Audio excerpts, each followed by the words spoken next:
si je vous disais que le cholestérol n'est pas votre ennemi numéro 1, que tout ce qu'on vous a raconté sur les graisses était incomplet, voire manipulé? Dans les 20 prochaines minutes, je vais vous révéler les vérités cachées sur les troubles métaboliques. Des vérités que l'industrie pharmaceutique préfère garder sous silence. Vous allez découvrir comment échapper naturellement au diabète et aux maladies cardiaques. Et surtout, comment reprendre le contrôle de votre santé. Trop de sucre, trop de graisse. Ce slogan, vous le connaissez. Mais savez-vous que diabète, cholestérol et troubles métaboliques sont devenus un fléau mondial? Un fléau qui tue plus que le tabac aujourd'hui. Pourtant, les sucres cachés et les acides gras trans se retrouvent partout dans notre alimentation. Et pendant ce temps, l'industrie pharmaceutique propose des solutions qui ne traitent que les symptômes, pas les causes. Aujourd'hui, je vais vous éclairer sur les pièges à éviter, sur les leviers simples pour échapper à ces facteurs de risque majeurs, pour vivre plus longtemps et en meilleure santé. Accrochez-vous, car ce que vous allez découvrir va changer votre vision de la santé.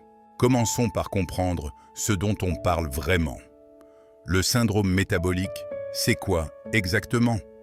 C'est un ensemble de troubles qui touchent votre métabolisme.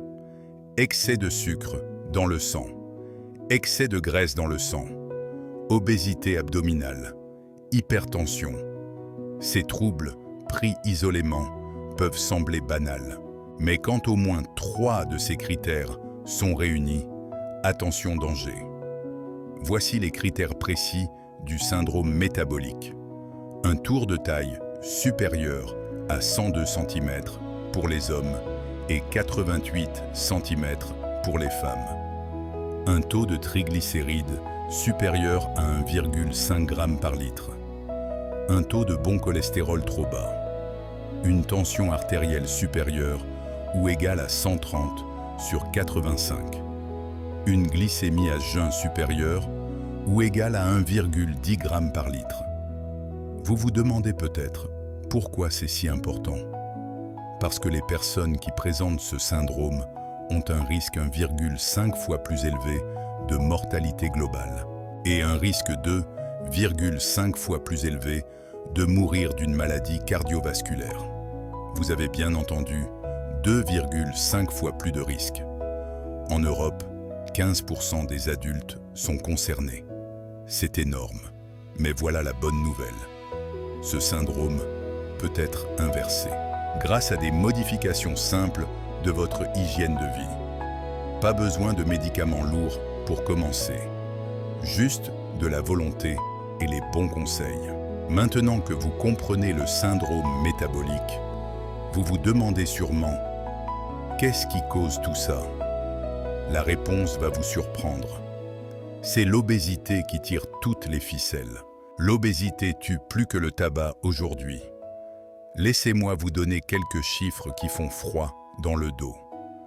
Le nombre de cas d'obésité a presque triplé depuis 1975.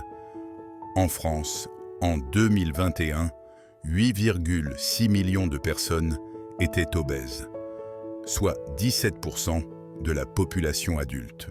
En 1997, elle n'était que 8,5%. Et on prévoit d'atteindre 21% en 2030. Mais c'est aux États-Unis que la situation est la plus dramatique. Plus de 40% de la population est obèse. Et plus de 340 millions d'enfants et d'adolescents sont en surpoids ou obèses dans le monde. Des enfants. Vous comprenez pourquoi c'est une pandémie silencieuse? Maintenant, parlons de l'IMC, l'indice de masse corporelle. C'est simple, votre poids divisé par votre taille au carré. Un IMC normal se situe entre 18,5 et 25. Entre 25 et 30, vous êtes en surpoids. Au-dessus de 30, vous êtes obèse. Mais attention, l'IMC ne dit pas tout. Il ne prend pas en compte votre âge, votre musculature, votre morphologie. Ce qui compte vraiment, c'est votre tour de taille. Parce qu'il existe deux types d'obésité. L'obésité gynoïde, en forme de poire, avec la graisse sur les hanches et les cuisses. Elle est inesthétique, mais pas vraiment dangereuse. Et l'obésité abdominale, en forme de pomme. Celle-là, c'est la tueuse silencieuse. Elle augmente drastiquement le risque d'infarctus, de diabète et de cancer. Voilà pourquoi le tour de taille est plus important que le poids lui-même. Pour les femmes, ne dépassez pas 88 cm. Pour les hommes, ne dépassez pas 102 cm. Au-delà, vous êtes en danger. Mais voici la bonne nouvelle que personne ne vous dit. Perdre seulement 5% de votre poids peut vous faire gagner jusqu'à 10 ans d'espérance de vie.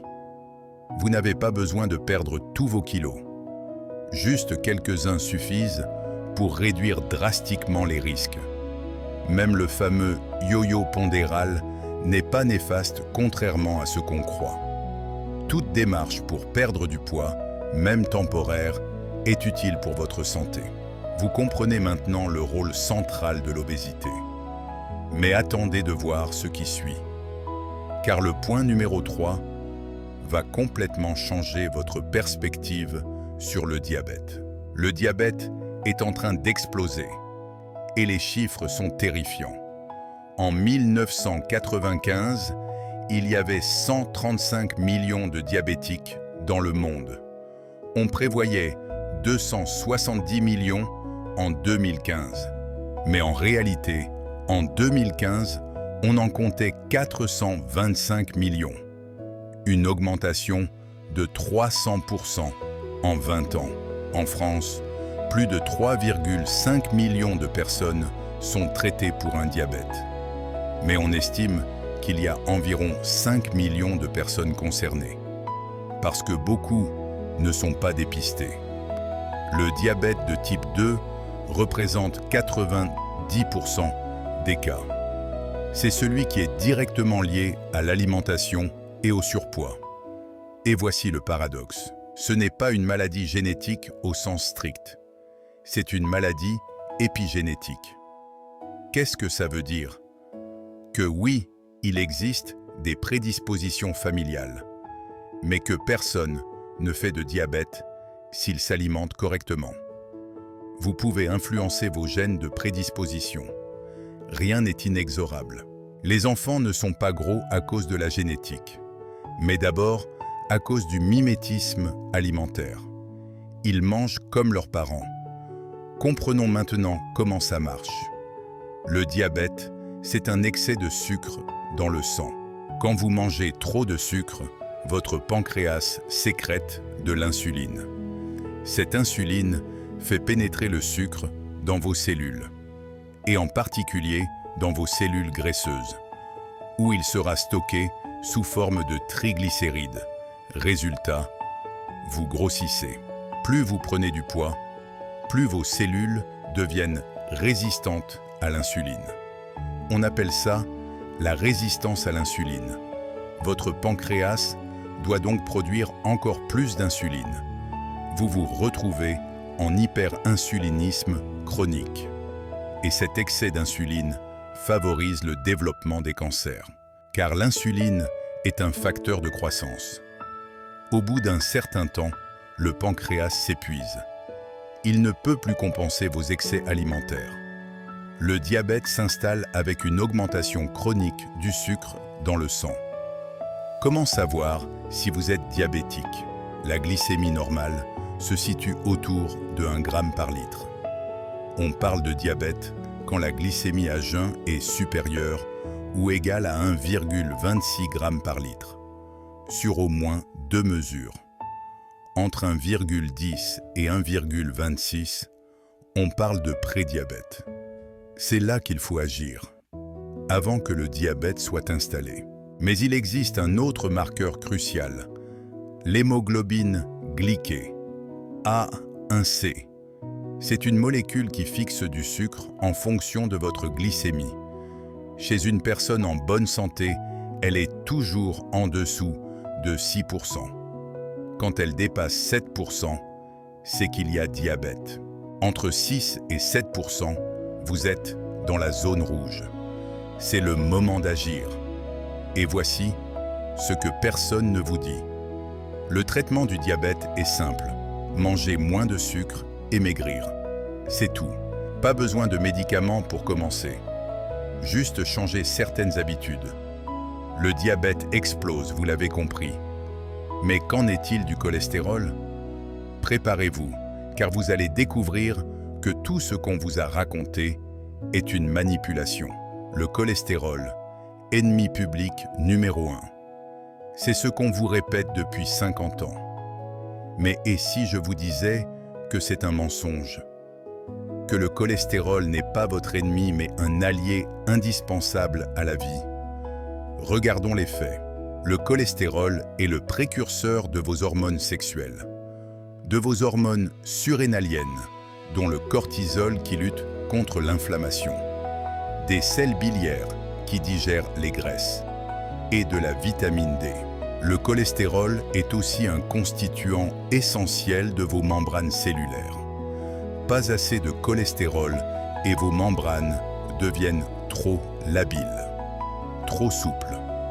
Vos neurones en particulier en souffrent. C'est pourquoi les personnes avec un cholestérol trop bas font plus de dépression, plus de cancer et plus de suicides. Oui, vous avez bien entendu. Alors pourquoi cette diabolisation? Tout a commencé avec l'étude de Framingham aux États-Unis. Cette étude a établi un lien entre cholestérol et maladies cardiovasculaires. Mais ce lien est loin d'être linéaire. Et surtout, cette étude n'est pas applicable à la France. Nous n'avons pas les mêmes habitudes alimentaires que les Américains. Il existe même un French paradoxe. Avec le même taux de cholestérol, les Français font beaucoup moins d'infarctus. Mieux encore, l'étude Monica a montré qu'avec le même taux de cholestérol, on observait 2 fois plus d'accidents cardiovasculaires à Lille qu'à Toulouse. Pourquoi? À cause de l'hygiène de vie, du tabagisme, du niveau socio-économique, de l'alimentation. Le cholestérol n'est donc qu'un marqueur d'une mauvaise hygiène de vie, pas la cause de la maladie. Et voici la manipulation la plus grave. L'étude qui a tout déclenché, celle d'Ansel Keys sur les 7 pays. Cette étude prétendait prouver un lien entre consommation de graisse et mortalité cardiovasculaire. Mais c'était une escroquerie. Keys a sélectionné seulement 7 pays sur 22 étudiés pour créer artificiellement une courbe. Quand on reprend tous les pays, la courbe disparaît. Il n'y a plus aucune corrélation. Keys a manipulé les données pour arriver à ses conclusions. Et c'est sur cette manipulation que repose toute la théorie du cholestérol. Maintenant, parlons du bon et du mauvais cholestérol. En réalité, il n'existe qu'une seule molécule de cholestérol. Les HDL et les LDL sont des transporteurs. Les LDL transportent le cholestérol du foie vers les organes. Les HDL le ramènent vers le foie pour l'éliminer. Ce n'est pas le cholestérol qui est mauvais, mais son transporteur quand il est en excès. Nuance importante.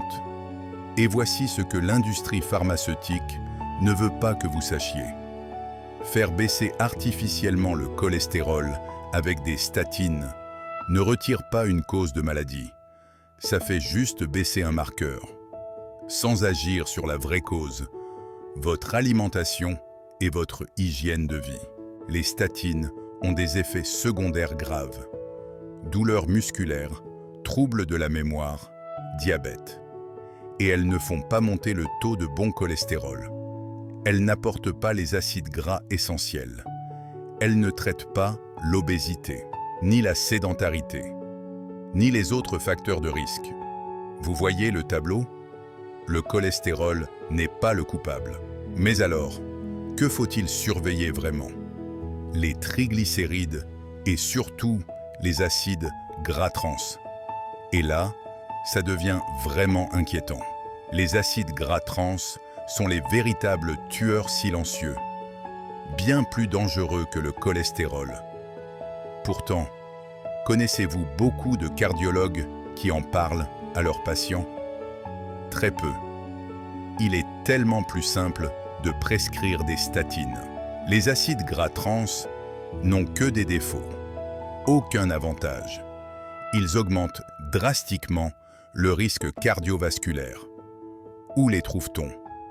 Dans tous les aliments contenant des graisses cuites ou des huiles hydrogénées, les plats préparés industriels, les confiseries, les biscuits, les viennoiseries, les pâtes à tarte, les pâtes à tartiner, les chocolats commerciaux, les pâtisseries industrielles, les biscuits apéritifs, les céréales du petit déjeuner, les barres chocolatées, la margarine faite d'huile hydrogénée et même certains aliments santé des rayons bio. Quand vous lisez huile végétale hydrogénée sur l'étiquette, fuyez. Ce produit contient des acides gras trans. Et voici la preuve que ça marche. En 2006, New York a interdit les acides gras trans dans les restaurants. Résultat, le nombre d'infarctus et d'incidents cardiovasculaires a chuté de 6% en 3 ans. Au Danemark, qui a été le premier pays à imposer des restrictions, les décès par maladie cardiovasculaire ont baissé plus rapidement que dans les autres pays. C'est simple et ça fonctionne. Alors pourquoi la France n'agit-elle pas? Parce que les lobbies sont puissants et qu'il est plus rentable de vendre des statines que de modifier les pratiques industrielles. Parlons maintenant des triglycérides.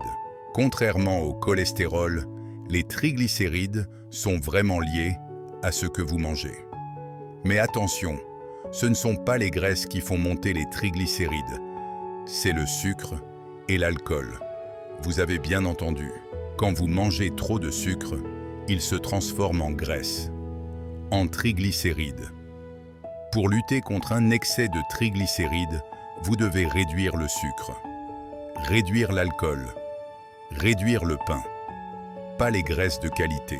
Maintenant que vous connaissez les vrais ennemis, vous vous demandez sûrement comment agir naturellement. C'est exactement ce que nous allons voir maintenant. La nature nous offre des solutions extraordinaires. Commençons par le chrome. C'est l'oligo-élément prioritaire en cas de diabète ou de prédiabète. Il augmente la sensibilité des tissus à l'insuline. Il améliore la glycémie et l'hémoglobine glyquée. Prenez au moins 200 microgrammes matin et soir. Ensuite, les plantes. Le ginseng stimule la sécrétion d'insuline et augmente la consommation de glucose. La cannelle de Ceylan améliore la glycémie à jeun et après les repas. Elle augmente la sensibilité à l'insuline. Saupoudrez-en dans vos plats ou dans un jus de citron tiède le matin. Le gingembre agit aussi sur le diabète par inhibition de l'alpha-glucosidase. L'aloe vera stimule la sécrétion d'insuline avec des propriétés anti-inflammatoires. Faites des cures de jus d'aloe vera pur à l'automne et au printemps. Les feuilles d'olivier ont une action prouvée sur la baisse de l'hémoglobine glyquée. Elles inhibent l'alpha-amylase et l'alpha-glucosidase. Et la star absolue, la berbérine. C'est probablement le complément le plus efficace contre le diabète. Elle améliore la sensibilité à l'insuline. Elle facilite la pénétration du glucose dans les cellules. Une étude sur 116 patients diabétiques a montré des résultats spectaculaires. L'hémoglobine glyquée a diminué de 7,5% à 6,6%. La glycémie à jeun a diminué de 1,26 à 1,01 g par litre. Les triglycérides ont chuté de 2,20 à 1,40 et 1 g par litre. La posologie moyenne est de 1000 mg en 2 ou 3 prises. Pour le cholestérol et la prévention cardiovasculaire, les oméga 3 sont incontournables. Prenez des capsules d'huile de poisson naturelle. Préférez le saumon sauvage de Patagonie, exempt de pollution. Le magnésium diminue de 22% le risque ischémique. Prenez 600 mg par jour en cure de 2 mois sur 3. La coenzyme Q dissuade le muscle cardiaque à fonctionner. Prenez 80 à 120 mg par jour. Et n'oubliez pas les antioxydants. Thé vert, curcuma, marc de raisin.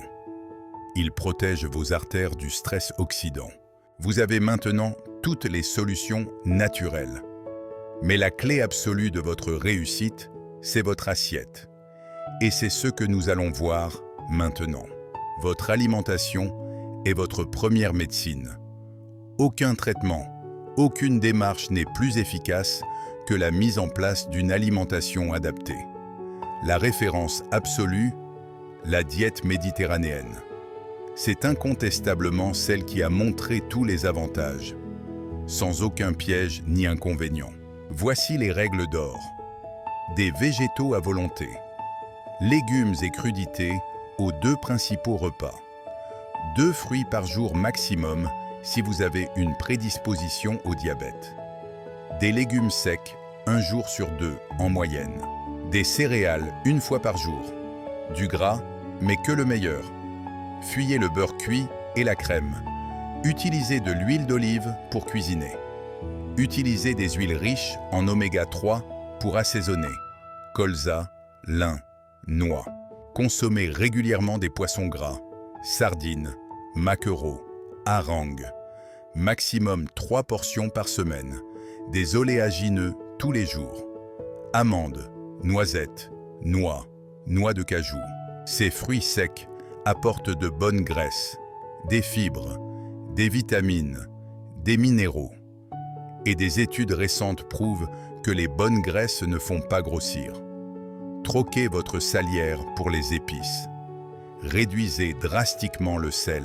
Le pain et le fromage sont les premières sources de sel caché. Remplacez le sel par des aromates. Basilic, coriandre, persil, estragon. Par des épices. Curcuma, gingembre, cannelle, cumin. Et surtout, utilisez de l'ail et de l'oignon. Ce sont de véritables médicaments pour les artères. Réduisez les sucres, c'est la clé du succès. Évitez le dessert, surtout si vous avez du mal à contrôler votre poids. Limitez le pain blanc au minimum. Limitez les féculents. Pommes de terre, pâtes, riz. Conservez des glucides lents, céréales naturelles, légumes secs. Et ne mangez jamais d'aliments glucidiques seuls entre les repas. Beaucoup d'eau et même un peu de vin. Buvez entre 1 et 1,5 litres par jour. Si vous n'avez pas de risque familial de cancer, buvez un verre de vin rouge par jour. Sa richesse en polyphénol protège vos artères. Méfiez-vous des laitages. Limitez à un yaourt et une portion de fromage par jour maximum. Préférez les laitages de chèvre et de brebis. Vous avez maintenant toutes les clés en main. Les troubles métaboliques ne sont pas une fatalité. Le cholestérol n'est pas votre ennemi. Les vrais dangers sont l'obésité abdominale, le diabète et les acides gras trans. Mais tout peut être inversé grâce à l'alimentation méditerranéenne, grâce aux plantes et compléments naturels, grâce à l'activité physique. La question n'est plus « quoi faire ?», mais « quand allez-vous commencer ?» Soyez patient, fidèle, assidu, enthousiaste et motivé. Les résultats ne seront pas immédiats, mais ils seront durables. Dites-moi en commentaire quel point vous a le plus marqué. Et si cette vidéo vous a été utile, pensez à la liker et à vous abonner pour ne rien manquer des prochains dossiers santé. Et n'oubliez pas, votre santé est entre vos mains.